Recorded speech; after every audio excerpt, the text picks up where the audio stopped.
Hey everyone, welcome back to Courtroom Chronicles with the County Attorney. As usual, we have County Attorney Kent Volkmer here, and we have an esteemed guest on the show today, Sheriff Mark Lamb. Well, I appreciate the esteemed part. I would say we could just go with guest. A guest? Yeah, Sheriff, I appreciate you coming. Honorable, I would do that too. Whatever. It's like whatever works.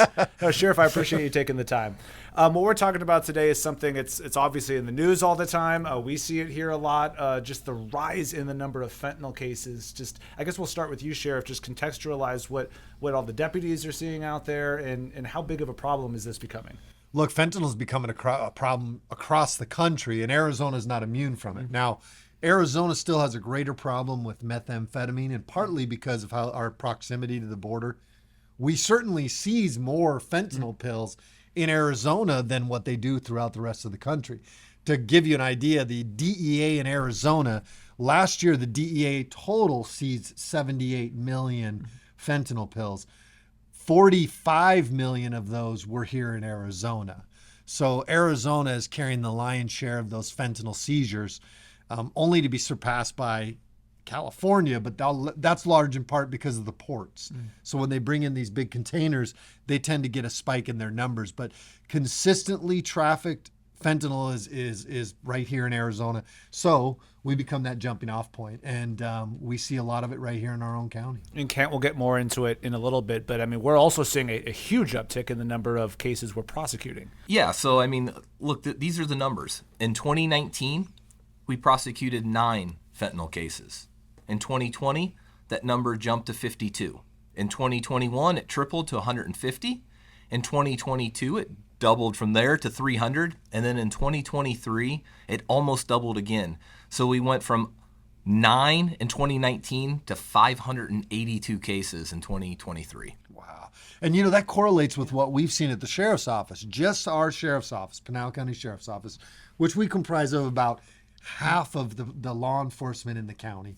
We went from 0 M30 fentanyl pill seizures in 2018 to 700 fentanyl pill seizures in 2019.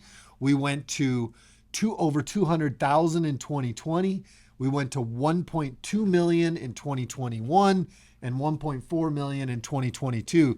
So to see those types of numbers, it correlates with the same thing that we're seeing. The amount of fentanyl we're seizing has gone through the roof. And I don't want to just assume everybody knows. I mean, where is this all coming from, and what's behind this year-over-year surge in this issue? Money. I mean, look, the cartels are making money off of it. The cartels have gone from making $500 million a year to $13 billion. A lot of that is on human trafficking. But with that comes an increase in the amount of drug trafficking that's coming into America. They're making so much money off of it, and the supply is so great here in this country. We saw the cost of fentanyl pills drop down to as low as 10 cents a pill here in Arizona. It's back at about 50 cents a pill, but that shows you how much supply is in the market, and that's coming from the southern border. And frankly, the precursors for the fentanyl is coming from China. China is putting it in the hands of cartels. Cartels are putting it into pill form typically, and then bringing it into America and into the hands of our loved ones. And the issue is, like you said, it's 50 cents. I mean, I can't go next door to buy a Big Mac for less than almost $6. For that same $6, I could get 12 fentanyl pills. I mean, it is just so cheap that there's really nobody that can't afford that. And that's becoming really dangerous because now it's starting to spill into our youth as well. Yeah, and these thousands of pills that are coming in, I mean, where are they going in our community? Everywhere. I mean, look, they go everywhere. This is not a drug that's like for poor people on the street or a certain demographic or people that live in projects or people that live in rich neighborhoods. It has literally become a drug because it's pill form typically. It has become a drug that I've seen wealthy people use, elderly, young people, women, men. It transcends all of it. And I think that's concerning as well, to see just how much it's affected. I personally, as my family was affected by it. I'm the sheriff. So I think the big problem is that it is transcending all demographic platforms, racial platforms, economic status. It is going into everybody's homes. What makes it so deadly? And you just touched on it. It's not. There are people who don't even know they're taking fentanyl, right? That might accidentally end up ingesting it because it's kind of mixed into a lot of different things all over the place. So the thing that we didn't talk about is really what is fentanyl and why does it exist? The reality is fentanyl was initially created as a legitimate medical drug. It was for people at end stages of death, like they're on hospice, they're dying, they've got cancer, their body's being ravaged. So the medical community came up with this medication, this opioid that takes away that pain. I mean, that's the purpose. And for every good use, it has a sort of converse or opposite use, and it frankly makes people feel good. It's dirt cheap and it makes them feel great. So it's going everywhere. By everywhere, I know we've even done some work with some moms who've lost kids to fentanyl. The kids thought that they were buying a Xanax or oxycodone, and it seems like fentanyl. Is it just mixed in? How is it getting mixed into everything now? They are mixing it into everything. They're putting it in marijuana, heroin, methamphetamine. They're putting it into everything. Why? Because they want to increase addictability to the products that they're selling your first time you use it. And it's so cheap. It's so cheap that 1 kilo of fentanyl powder, which, by the way, we had I'll tell you the story just real quick. We got a tip that there was a guy in Arizona City selling fentanyl powder, that he was shipping it in the mail. And so we did a surveillance on it. Sure enough, he shows up to the post office, drops off a package. We then go in after he leaves. We intercept the package, and it was 1 kilo of fentanyl powder. So then the next day, we served 2 warrants. We served one on a house in Eloy and one in Arizona City. And we recovered 2 more kilos of fentanyl powder and 6 kilos of cocaine. That 1 kilo of fentanyl will make 1 million fentanyl pills. And so it's so cheap for them to put this powder in it. What makes it so deadly is this is not a lab. This isn't Pfizer. This isn't Johnson & Johnson.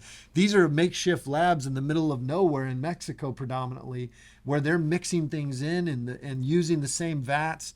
And there is no rhyme or reason. So that's why 75% of fentanyl pills now are deadly doses. Yeah, and Ken, I know the sheriff maybe just exactly answered that question, but a question we get a lot even is, well, why? I know a lot of community members ask, well, why would the cartels or something want to kill their clients? Why are there so many overdoses? Like, why it doesn't make good business sense to kill off your clients? So 2 things. One, a lethal dosage, if you don't have any tolerance buildup, is like the equivalent of 2 grains of sand. So think how little that is. So you have to be very exacting to make sure that there's not too much. When the FDA makes drugs, it's stirred like a minimum of 1,000 times. They have these giant vats. Everything is very precise. It's medically cleared. That's not what's happening, what we're seeing south of the border. But the other thing is the idea of tolerance. So what happens is, I'd like everybody to think, if you've ever drank a beer, the first time you drank a beer, you were probably drunk. But the next time you drank, you needed a beer and a half to get that same feeling. And then you needed 2, then you needed 3. Or if you smoke cigarettes or do anything, the human body is amazing. We have this ability to build up a tolerance. But what comes with tolerance is you're always chasing that high.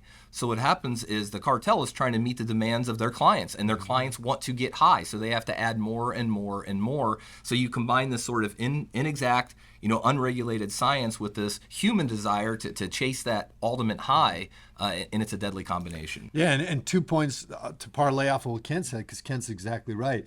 The other 2 points is that these guys, the fentanyl that they're using, well, the one point I want to make is they don't really care.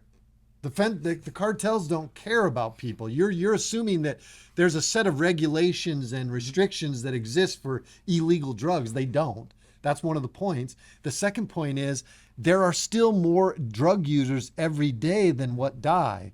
And so the business model, as long as it's kind of like a lot of these other big businesses, as long as you're still making profits and those profits are increasing and meeting their goals, they're not going to change their business model. And if they lose some customers along the way, they're still gaining more customers. Now, obviously, we can't solve the problem everywhere. And Kent, I'll have you jump in a second. But Sheriff, start with you. I'm sure a lot of people are wondering, okay, well, what are we doing about it in Pinal County? What are your deputies doing? many resources are allocated to trying to track down as many pills and offenders as we can. Well, look, I have an anti-smuggling unit. I've got canines that are completely dedicated to interdicting. They interdict humans that are being trafficked, and they interdict the drugs that are being trafficked. They also interdict on the back end the guns that are going back to Mexico and the money that's going back to Mexico. But to answer your question, we expend a lot of resources trying to stop these drugs, not just from coming into our community. We happen to be a pass-through county. So anything that comes across the southern border at some point is going to make its way through Pinal County to get to Phoenix, where that is the distribution point. And so we work very hard to make sure that we're taking as many drugs off the street as possible. But there's also programs outside. We're doing a reentry program. We have a juvenile redirection program. We've got all these programs, but I will tell you the programs are good, but they're not the answer, because that's like putting you're treating the symptom and you're not treating the problem. And so what we're doing is, it's like we're mopping the bathroom floor, but we don't turn off the tub water. When we turn off the tub waters, we have to stop it at its source, where it's coming into America, and that's border security, which is why I'm such a proponent of it, because it's not about necessarily keeping people out. That's one piece of it. But it's about keeping drugs out of the hands of our loved ones as well. And give us a sense on how are you guys able to track down some of these vehicles out on the road? I mean, what are they looking for? And not to give you a two-part question, or I guess I am, but one of the things I think about, and you all do a great job, if we see all these huge busts, right, and thousands of fentanyl pills, my mind initially goes to, man, we're able to catch a lot of it. Think about of all the ones we're not able to catch. Well, we don't do profiling, that's for sure. It's just guys. Good answer. Yes, right. Training and experience. Yeah. Really, that's it. These guys have been doing it so long. They train. They know what kind of little things you look for. Body. Just as they drive by at 80 miles per hour, the deputies can look at body language. Obviously, we have to have a reason for the stop, probable cause. Some of them are what's called whisper stops. Some of them, it's you get information from other agencies saying, hey, be on the lookout for this. But a lot of these are honestly what we call cold stops, which means that the deputy had no idea that vehicle had the drugs. And when you pull that car over, you start to ask questions and really kind of figure out how they're answering your questions as to whether or not they might be carrying some illegal product, in this case, drugs, into it. So, I mean, really the way they get good at it is just training and experience, doing it over and over again, finding what little things there are. And believe it or not, these drug dealers, they have a way of doing their business. And one more thing too, they're like Walmart. Unless you affect it, Walmart might have, and I don't mean to use Walmart as an example within the context of drugs. It's just everybody knows Walmart. Walmart, you're going to get a call from the CEO. Yeah. Walmart has or any big business has an acceptable loss margin, which means damaged or stolen goods. As long as it stays within a certain range, they're not going to change their business model. Why? Because they've built it into their business model. The cartels are billion-dollar businesses. They too have a built-in loss margin that they're willing to accept. We've heard it's around 20%.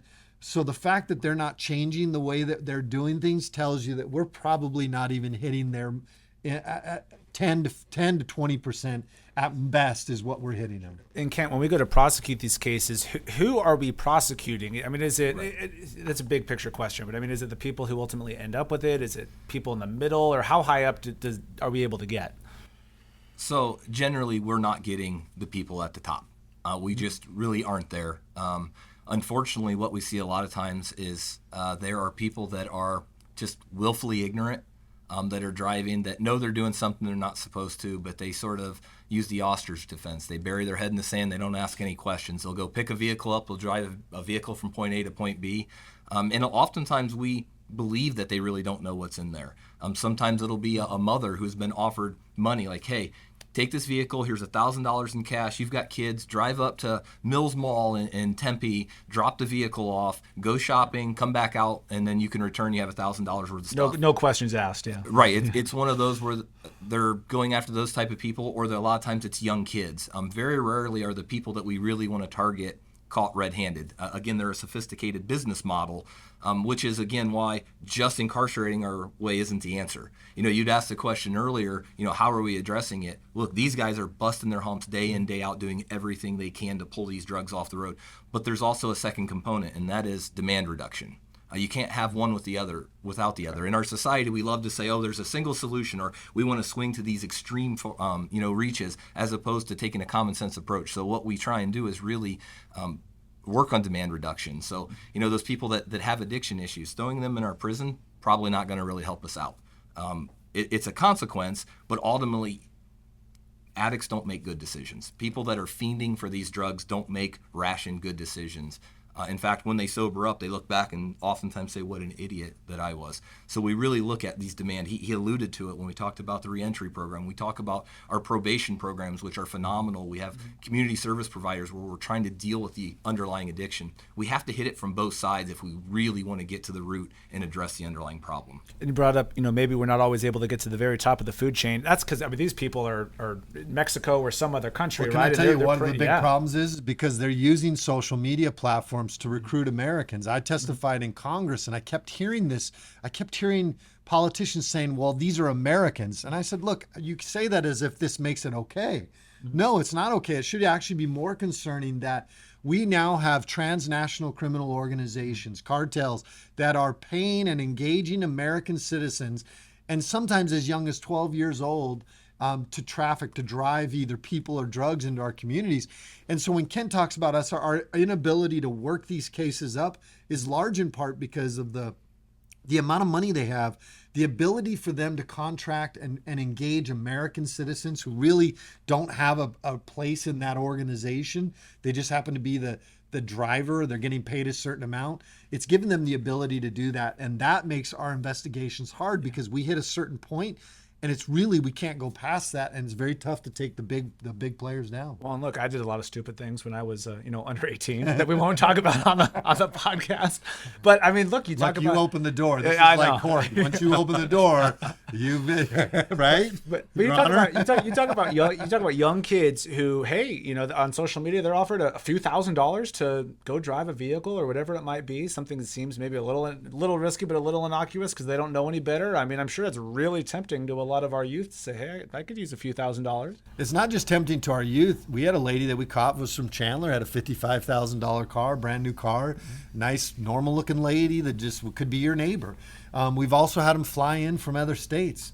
We had a lady we flew in from California, rented a car on Tuyo, or what is it? Turo. Yeah. Rented a car on Turo, went down, picked up some illegals, was going to have a payday, and we stopped her on the way back. But they rent the cars, they come in, they pick them up, and they go back. So yes, this is very enticing, not just to kids. It's enticing to regular common folk who just want to make some extra bucks. Man, we're name dropping all sorts of private companies. I know, they're gonna be like, on this podcast.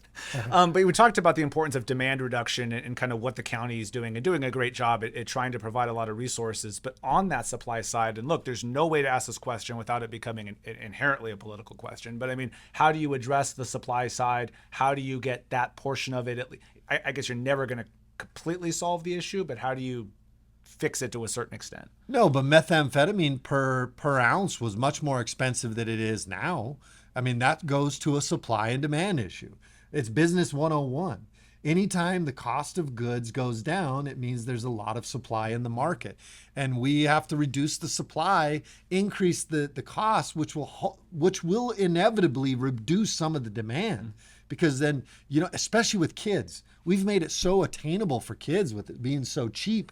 That's a real problem because we're developing addicts. And not only that, it's not like heroin or meth. This is fentanyl, which is far more addictive. And so we're getting addicts built at a much younger age because of the cost and the availability of the product. So for me, it's closing the border, securing the border. It's making sure that we're stopping as much of this as possible at the ports of entry, at the border, and keeping it from coming into our country. You're right, you can't stop it all, but it will certainly help the demand, the supply level, and hopefully reduce the demand. Yeah. Kent? So, Sheriff, I think one of the things that you talked about with the attractiveness to youth being the cost, it's also how easy it is to ingest or imbibe this. Methamphetamine, you have no choice but to smoke it. You have to have a pipe.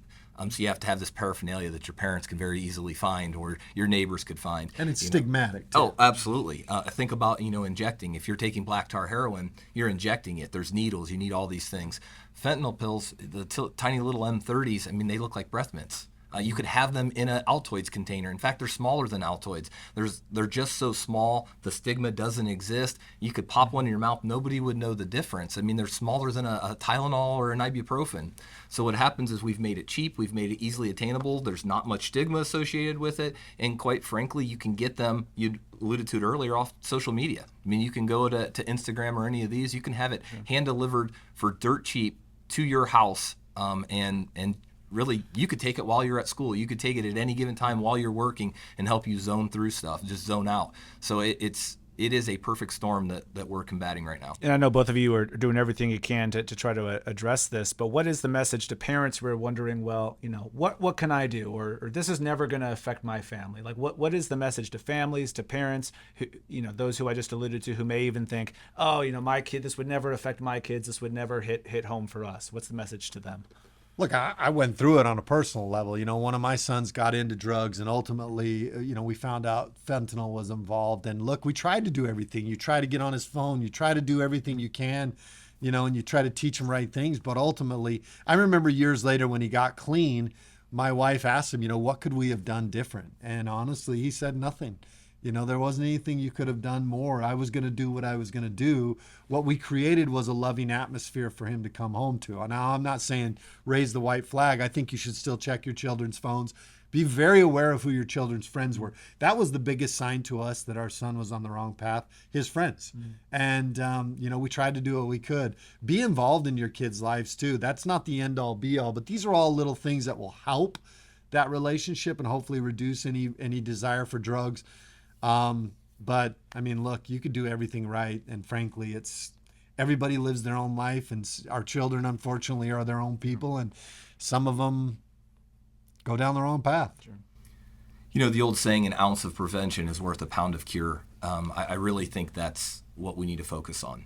You'll see the slogans, you'll see them on the side of the roads, you'll see them on the billboards. One pill can kill, one and done. There's all of these sort of pithy sayings. I would just ask you to take that moment to have the conversation with your kids. It may not ultimately make a difference, but it might. And just to take that moment, it's worth it. I've got a chief of police here in our community that likes to say, instead of having one 60-minute conversation with your kid, have 61-minute conversations with your kid, just constantly reminding them that you're there, you love them, but also just the danger of getting involved. I would tell our listeners to think about when you were a kid. If you went out when you were 18 and you snuck a beer, or 16 you snuck a beer, or maybe, heaven forbid, you took a drag on a joint, the worst thing was going to happen is your parents are going to find out, and if you're anything like me, you're going to get beat. That was what was going to happen. You're going to be embarrassed publicly, and you're going to get beat. The difference today is that same dumb decision, that same, hey, I'm just going to, do this because I'm rebelling a little bit, could cost them their lives. And I think reminding them that's vital. We had in 2021, Arizona lost 33 children to fentanyl poisonings. 7 of them were under the age of 1. So it doesn't even have to be consumed. It can be, parents can be even in possession of it, or somebody else, and the child could just be in the vicinity of it. It has a real negative effect on us. And just so you understand where we're at as a county, the sheriff's office, we had 81 fatal opioid deaths last year.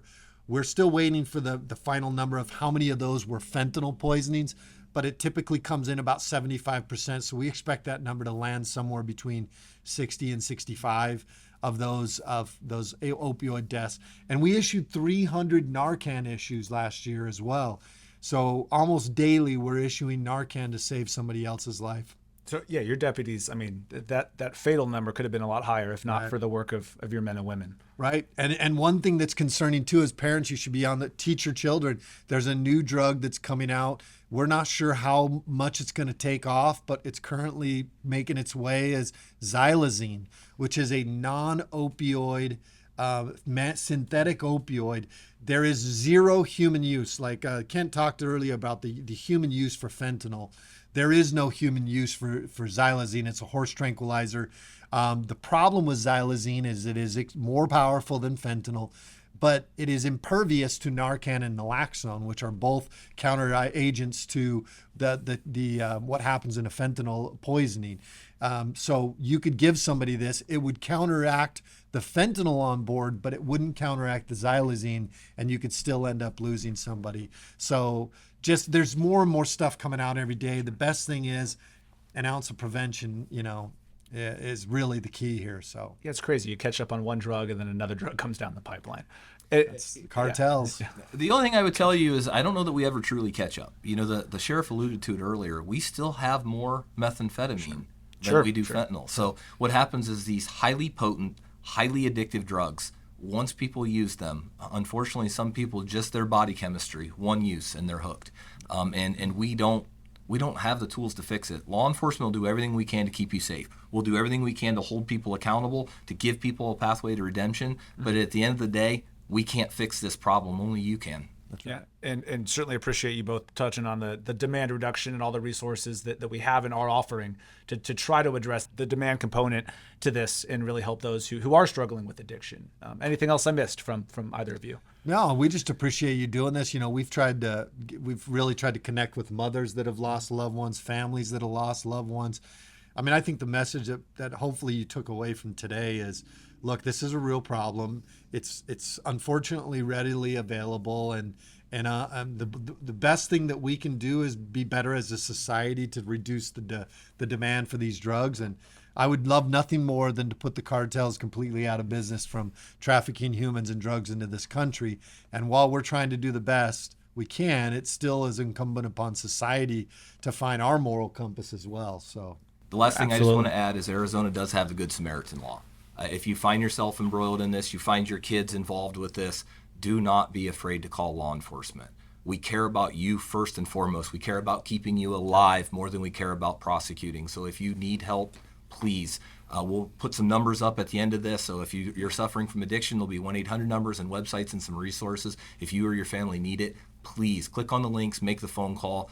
Worry about keeping you alive first. We'll worry about the consequences later. No, really, really good add-on there. And I appreciate, Sheriff, your time, both of your time. I mean, this is invaluable information that we're going to put out to the community. And it's important that everyone because this changes by the month. So it's important that we kind of keep everyone informed. And Sheriff, I appreciate your time, and we'll route any... Thank you for putting big books in front of me as if I read them, and all these other books behind us, we're... Well, and I was going to say, too, we'll route any complaints from company presidents over to the sheriff's office. Hey, it was we'll all just to put things into perspective. I love Walmart. I shop there all the time. All right. Well, with that, Sheriff, I appreciate the time. County Attorney Volkmer, I appreciate the time. And thank you to everyone who watched or listened to this. And we'll see you next time on Courtroom Chronicles with the County Attorney.